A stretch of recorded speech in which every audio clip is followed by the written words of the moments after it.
Sobat Maestro, sesaat lagi kita akan mendengarkan program acara Renungan Hari Sabat bersama Advent Vision Media Ministry yang dibawakan oleh pendeta. Selamat mendengarkan. Yesus mau datang segera. Selamat pagi dan selamat Sabat saudara-saudaraku yang dikasihi oleh Tuhan.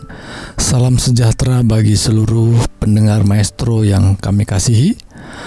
Saya Pendeta Cucu Elia, renungan pagi kita pada pagi hari ini.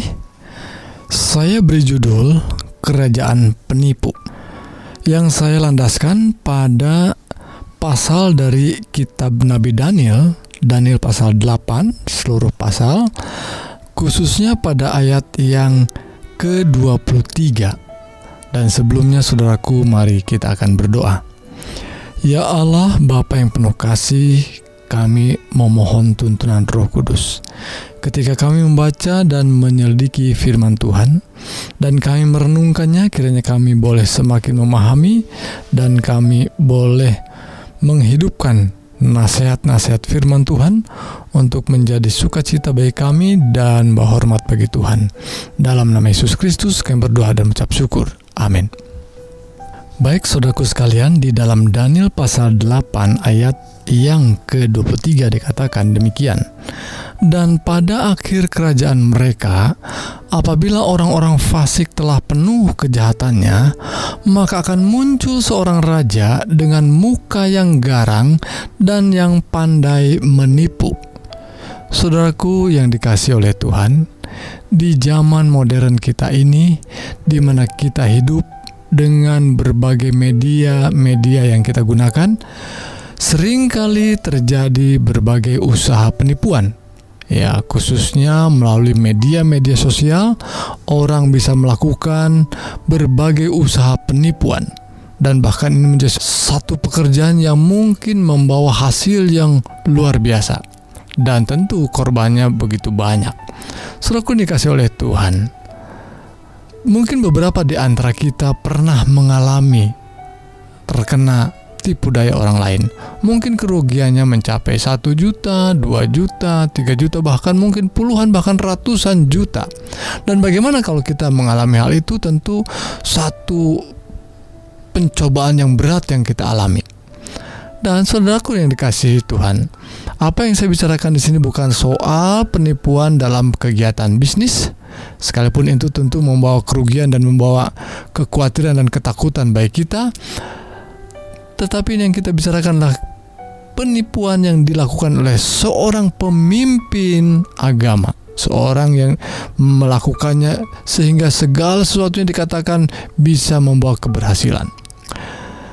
Saudaraku, Daniel pasal 8 bercerita tentang kerajaan berganti kerajaan, seperti juga yang disampaikan dalam Daniel pasal 7, Daniel pasal 2, di mana di sana ditunjukkan oleh Tuhan melalui mimpi dan penglihatan, di mana ada kerajaan berganti kerajaan berulang-ulang terjadi, dan itu adalah sebagai mimpi yang bentuknya sebuah nubuatan, ramalan yang disampaikan oleh Tuhan kepada Nabi Daniel. Dan ternyata nubuatan atau ramalan-ramalan itu terwujud setelah Daniel tidak hadir lagi. Ya, pada waktu Daniel hadir pun nubuatan itu sudah mulai terwujud. Sebagai contoh, bahwa pada waktu Daniel hidup sampai pada masa kerajaan Media Persia, itu adalah nubuatan yang juga dia telah tunjukkan kepada Raja Nebukadnezar bahwa kerajaannya tidak akan bertahan lama. Akan ada kerajaan yang akan menggantikannya sesuai dengan nubuatan yang Tuhan tunjukkan. Dan saudaraku sekalian, selanjutnya sebagaimana nubuatan itu telah terwujud pada zaman Daniel, maka nubuatan selanjutnya adalah nubuatan yang benar dan pasti akan terjadi. Kerajaan Babylon sudah tergantikan menjadi kerajaan Media dan Persia. Dan Media Persia pun kemudian dikalahkan dan digantikan oleh kerajaan Yunani. Dan kerajaan Yunani pun kemudian dikalahkan dan digantikan oleh kerajaan yang mendunia, yaitu kerajaan Roma. Dan saudaraku sekalian, disinilah kita harus memahami dan benar-benar menyadari untuk menerima bahwa kita sedang berada dalam kerajaan yang keempat. Dan Tuhan kita yang digambarkan sebagai batu yang turun dari gunung tanpa perbuatan tangan manusia akan datang pada zaman kerajaan yang keempat ini. Jadi saudaraku sekalian, Daniel pasal 8 memberi gambaran lebih jelas dan lebih rinci lagi. Bila mana Daniel pasal 2 dan pasal 7 menunjukkan sebuah nubuatan, tetapi Daniel pasal 8 bukan hanya nubuatan, tetapi telah menyebut nama-nama itu secara lebih rinci. Sebagai contoh saya sebutkan dalam ayat yang ke-8. Domba jantan yang kau lihat itu dengan kedua tanduknya ialah raja-raja Media dan Persia. Dan kambing jantan yang berbulu kesat itu ialah raja negeri Yunani. Dan tanduk besar yang di antara kedua matanya itu ialah raja yang pertama.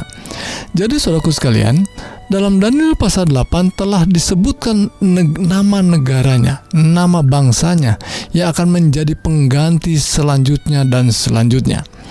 Jadi saudaraku, tidak ada keraguan untuk melihat dan menerima nubuatan yang akan terjadi, yang akan menguasai dunia kita ini. Kerajaan demi kerajaan berganti, dan setelah kerajaan Yunani, jelas sekali sejarah membuktikan kekaisaran Roma menjadi pengganti daripada kerajaan sebelumnya, yaitu Yunani.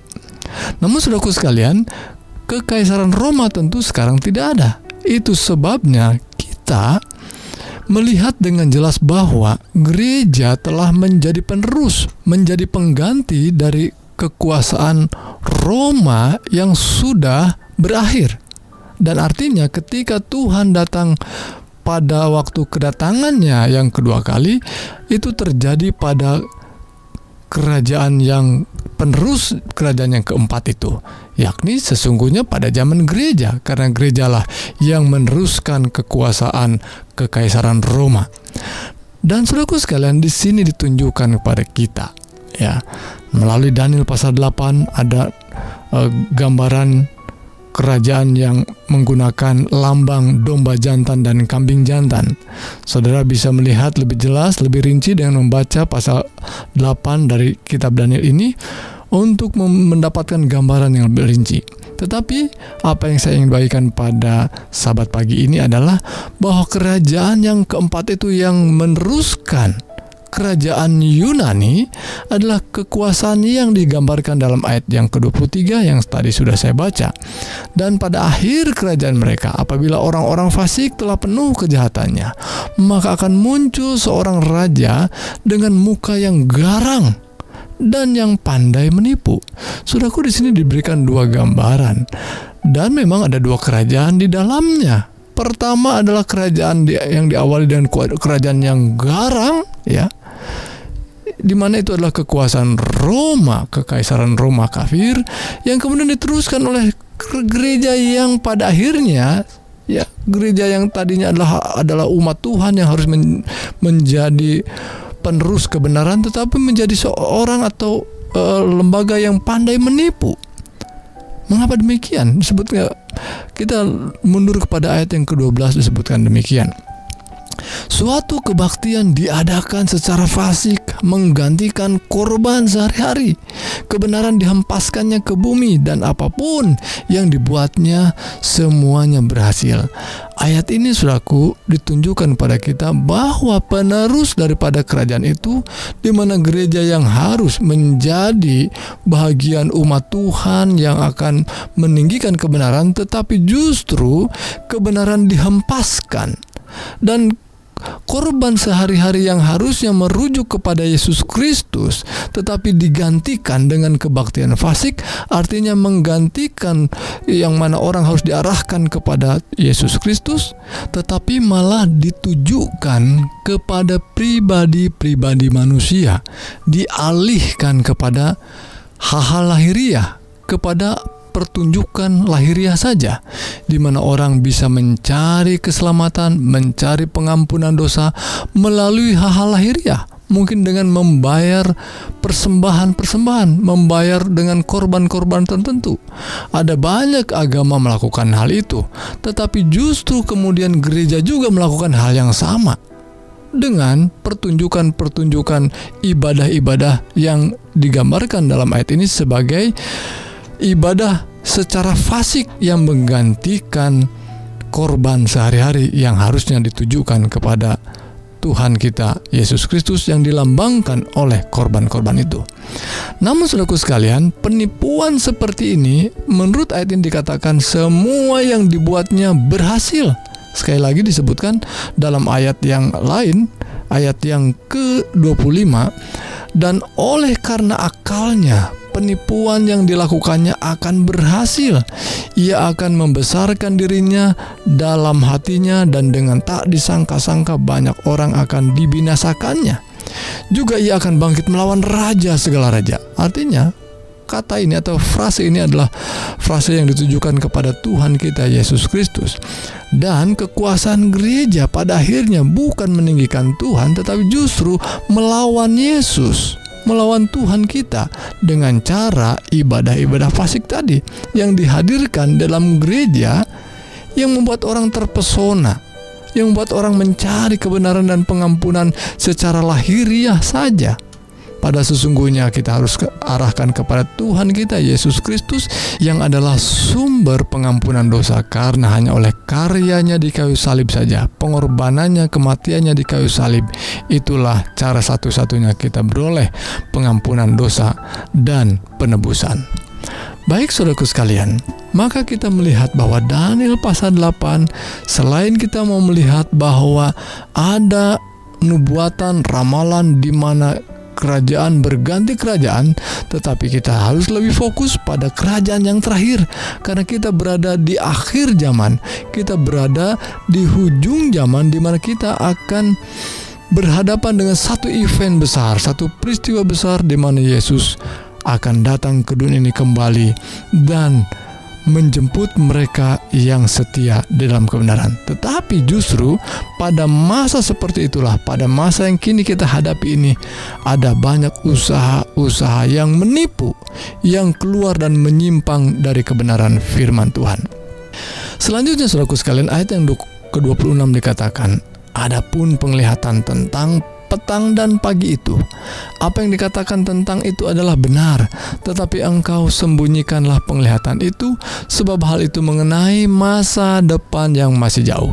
Apa yang sedang dibicarakan dalam Daniel 8 tentang pergantian raja-raja, kerajaan demi kerajaan, dan khususnya berbicara tentang kerajaan yang terakhir, dan juga berbicara tentang korban sehari-hari atau ibadah yang benar yang digantikan, dialihkan kepada ibadah yang fasik, dan juga berbicara tentang penghakiman kepada orang-orang, dan semua orang akan menjalani penghakiman sebelum kedatangan Yesus yang kedua kali. Itulah nubuatan 2300 petang dan pagi. Saya tidak berbicara banyak tentang angka itu, tetapi angka itu adalah angka nubuatan yang dikatakan benar. Namun demikian, kepada Daniel, Tuhan mengatakan sembunyikanlah itu. Itu sebabnya saudaraku sekalian, kita akan bicarakan ini kemudian lebih lanjut pada pasal-pasal selanjutnya untuk membuka tabir apa yang sedang disembunyikan oleh Nabi Daniel sesuai dengan petunjuk Tuhan. Itu sebabnya saudaraku sekalian, dalam pasal ini kita melihat respon Daniel. Maka aku, Daniel, lelah dan jatuh sakit beberapa hari lamanya. Kemudian bangunlah aku dan melakukan pula urusan raja.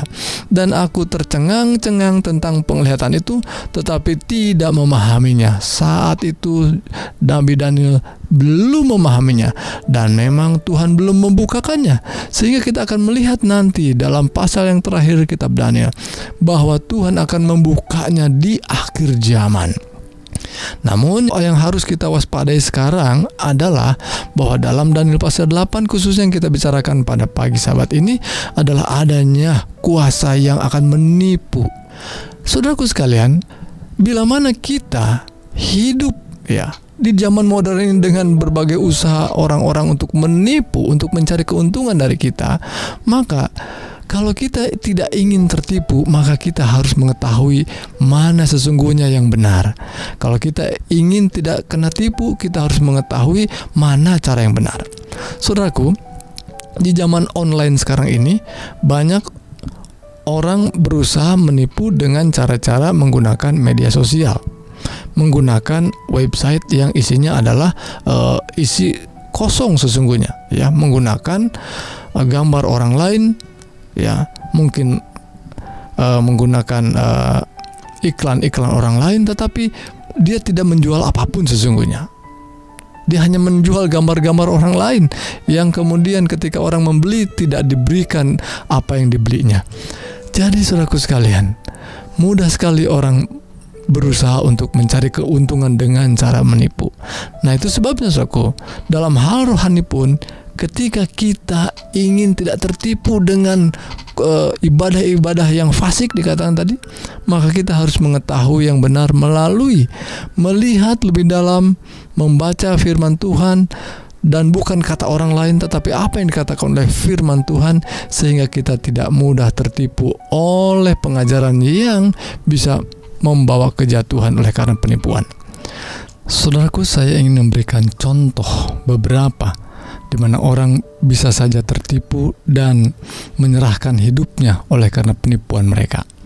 Satu gereja di mana begitu banyak orang menjadi pengikut daripada pemimpin gereja itu, tiba-tiba saja mereka bersedia untuk menyerahkan hidup mereka, bunuh diri rame-rame, oleh karena mereka percaya bahwa ketika mereka bunuh diri, jiwa mereka akan segera diangkat ke surga. Ada seperti itu, ya. Apakah benar seperti itu? Tetapi inilah penipuan yang saya katakan.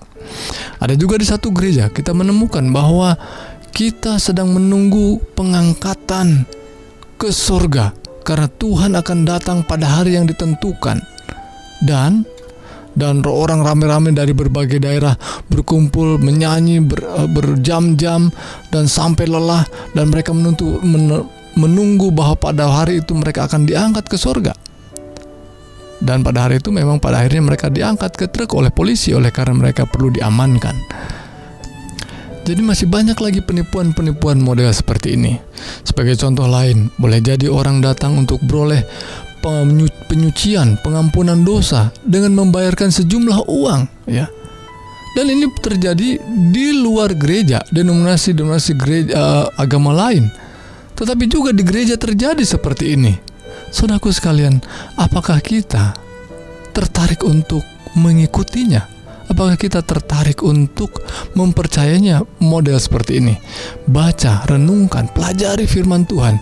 Kita akan menemukan bahwa hal-hal seperti ini adalah penipuan yang dilakukan oleh pemimpin-pemimpin agama, termasuk pemimpin gereja. Maka saudaraku sekalian, saudara sebagai anggota-anggota gereja, orang-orang yang percaya kepada Yesus, kalau saudara tidak mengetahui kebenaran firman Tuhan, seringkali percaya saudara adalah percaya yang terlalu membabi buta, sehingga percaya dan mempercayakan hidupnya kepada seorang pemimpin agama, tetapi tidak berlandaskan Alkitab.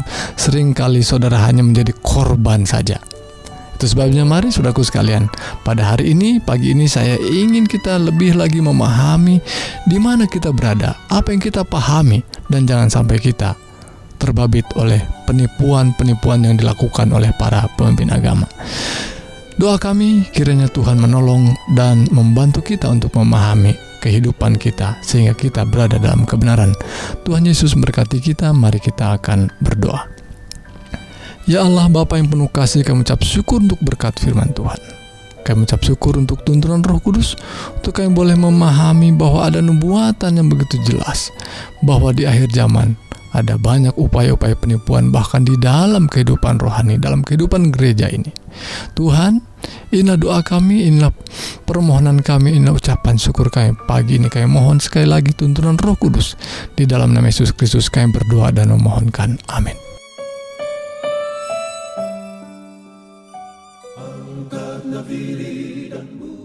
Sobat Maestro, Anda telah mendengarkan program acara Renungan Hari Sabat bersama Advent Vision Media Ministry. Untuk tanggapan pendengar, Hubungi 087 888 777 689. Terima kasih atas kebersamaan Anda. Tuhan memberkati.